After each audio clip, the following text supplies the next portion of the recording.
Community centre کا کردار ہے مسجد کا، لیکن ہم جاتے ہی نہیں مسجد میں، تو جو ہمارا حال ہے۔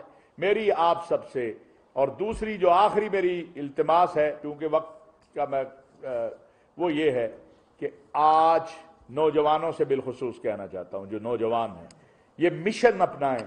آج آپ کے ملک میں لاکھوں بیٹیاں گھروں میں بیٹھی ہیں جہیز کی وجہ سے، لاکھوں۔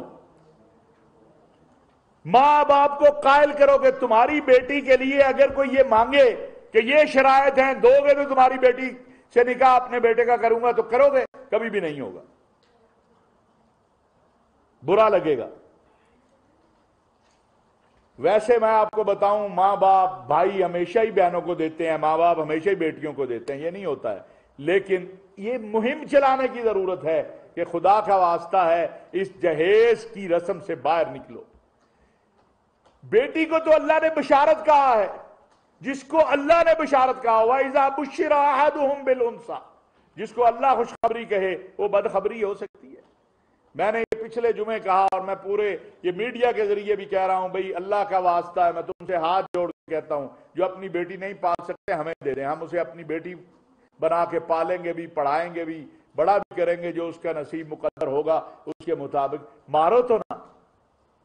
جس بیٹی کے لیے میرے اور آپ کے آقا کے آنسو بہے ہوں، جس بیٹی کو کہا گیا ہو کہ جس نے اپنی بیٹیوں کی اچھی پرورش کی وہ میرے ساتھ ایسے ہوگا، ایسے کہا گیا قیامت کے دن اور جنت میں، جو رسول اللہ صلی اللہ علیہ وسلم کا پڑوسی ہوگا، تو میری بیٹیوں، میری آپ سے بھی یہ گزارش ہے۔ اسی طرح بہت ہمارے یہ دین اسلام جو ہے نا، وہ سماجی مسائل کا حل، حقوق اللہ اور حقوق العباد، حقوق العباد کی طرف ہماری توجہ ہی نہیں ہے۔ یہ میری چند گزارشات ہیں۔ آپ جو سوال مجھ سے پہلے کر لیں، پھر ڈاکٹر صاحب موجود ہیں، یہ ان سے جو سوالات ہوں گے وہ پھر آپ جو ہے، میں ان سے گزارش کروں گا ذرا مجھے چھوٹا ہونے کے ناطے ذرا پہلے موقع دے دیں، کیونکہ میں نے ایک میٹنگ میں پہنچنا ہے، تو جزاک اللہ خیر۔